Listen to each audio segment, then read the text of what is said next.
Hello everyone, my name is Berghmans and in this video we will discuss the ethics of the business succession planner. So as you probably have understood from the previous videos, a business succession planner does not just mediate. They engineer a multi-dimensional transition in which they guarantee both procedural fairness and substantive fairness. So both the procedure happens in a correct manner, but also the outcome should be fair for all parties involved.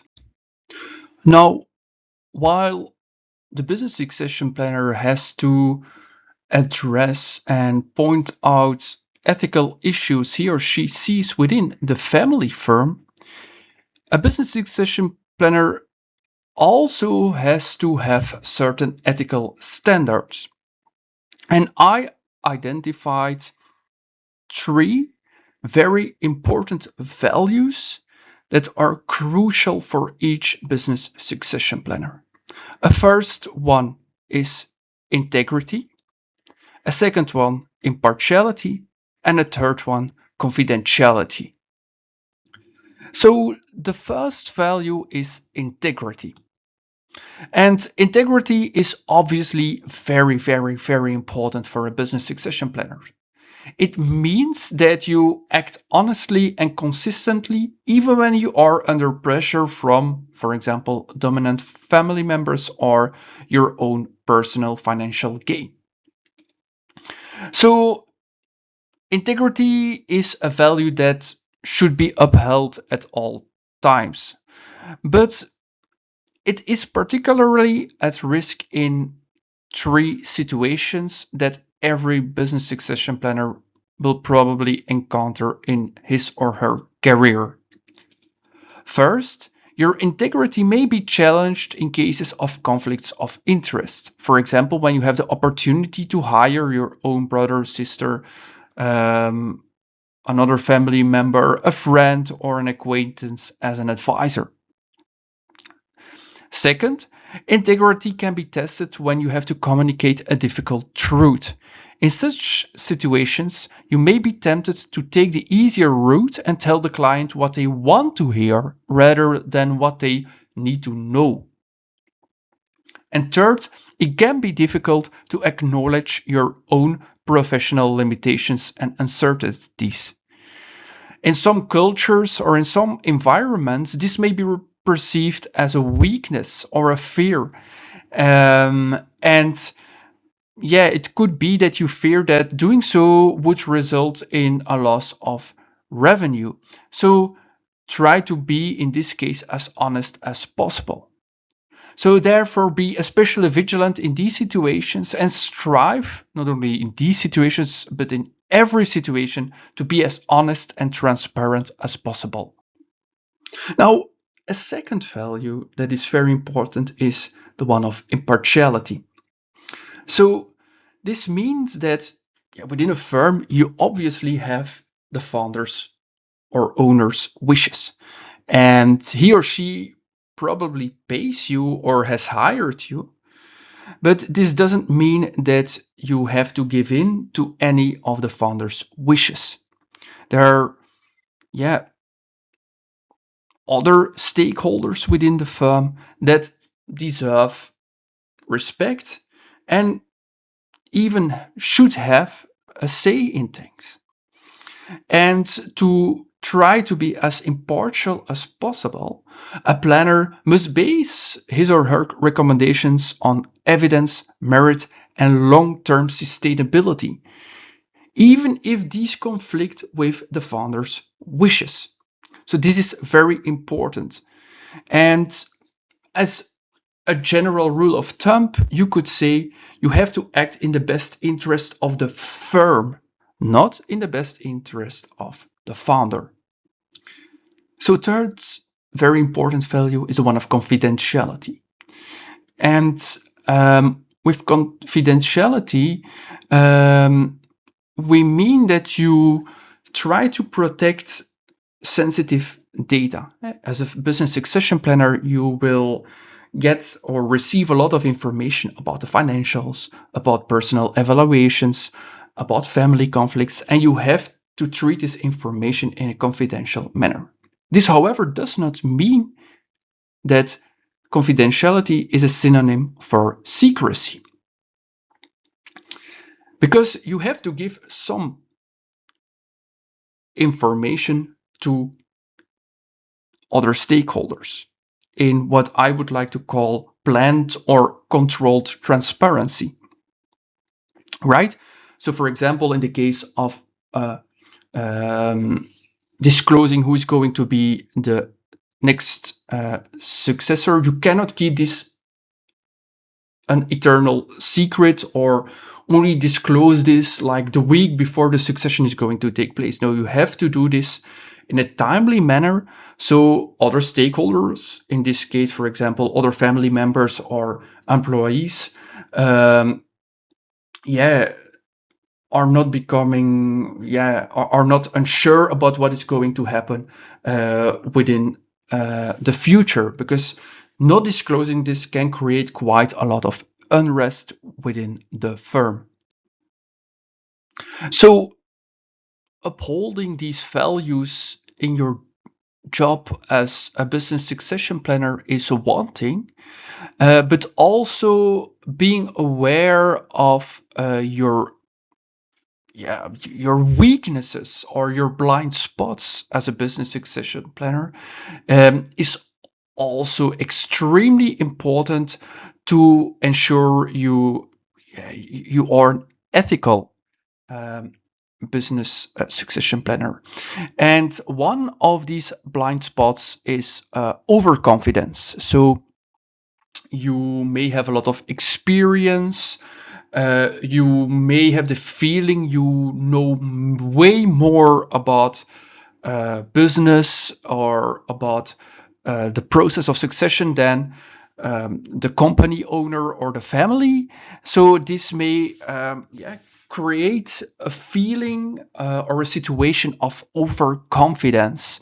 And this is, as you can understand, a big danger when being a BSP.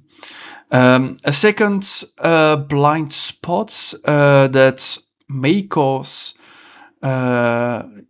unethical behavior, even if it's unwillingly, is an unconscious bias. So this means that, in life, all of us have personal loyalties. There are people we have long-standing relationships with, and this is normal. We tend to favor them, we tend to believe these people. But in a business succession context, this can be very dangerous, because it could be that your blueprint for the business succession is organized in a way that it addresses the wishes of those people you have such a long-standing loyalty with.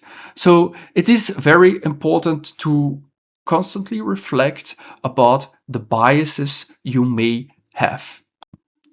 Another problem a lot of BSPs encounter is the structural danger of smoothing over. So this means that there's always this temptation to avoid confrontation or difficult talks by making unethical concessions. And in this way, you can buy obviously short-term peace, but in the end, you just delay the problem, and it can be even at the cost of the long-term survival of the firm. So please don't do this. An ethical business succession planner is, however, not morally responsible for a client's unethical actions. So you don't have to take all the burden on you. Nevertheless, you have a professional duty to attempt correction or to intervene when you see an ethical problem happening. And this can be done in multiple steps. So first, you identify the problem. So you you see something happening or you hear something from an employee, and then you try to uncover the cause of this problem. You gather some more information, and then you are going to confront the owner or the family with this problem. If they accept the fact that there is an ethical problem, you can try to come up with a solution and with ways to avoid this problem in the future. For example, a 4I principle, where each and every decision is independently reviewed by somebody else. Now, if a family or an owner does not accept that there is an ethical problem, you can try to escalate this and seek intervention from independent board members or external specialists. So, however, I would like to stress that this is the case only, this escalation pathway, when you see something that is unethical, but it's not a breach of the law. Obviously, if you see a breach of the law, you have to go to the authorities. But as explained in an earlier video, not every unethical action is a breach of the law. Now, it could be that even after an intervention, the owner or the family continues to say, yeah, there's nothing unethical happening in our firm. Now, what should you do then? And this is a very important question. Well, I would say leave, because it could be that there's a point where continued advisory services are no longer a neutral act. In fact, they become a tacit approval of unethical behavior. So if you continue to work for them, you say, yeah, what you're doing is not okay, but it's not that wrong that I want to keep on working for you. So staying is somehow an approval. And you should especially be worried when unethical actions are repeated. And when there are repeated violations despite corrective advice, when there is a persistent refusal to accept responsibility, and when there's a severe risk of your own integrity and reputation. So in these cases, when an ethical problem takes this shape, you should say, okay, this is too much for me. I do not accept this. I will end our contract. And why should you do this? Obviously, ending your relationship with this firm hopefully provides the shock necessary to force reflection within the firm.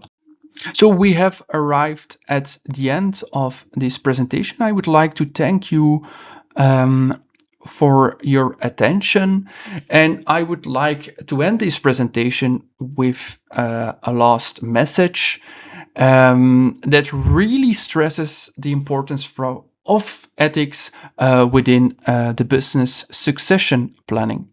Because business succession is not about transferring wealth or power, or not only about transferring wealth or power, but it's about transferring legitimacy. And transferring legitimacy can only be done if the succession takes place in an ethical manner. And in this way, we ensure that the next chapter of the firm is built on a foundation that is designed to last. Thank you very much for your attention. And if you're interested in this topic, please have a look at the other videos in this course.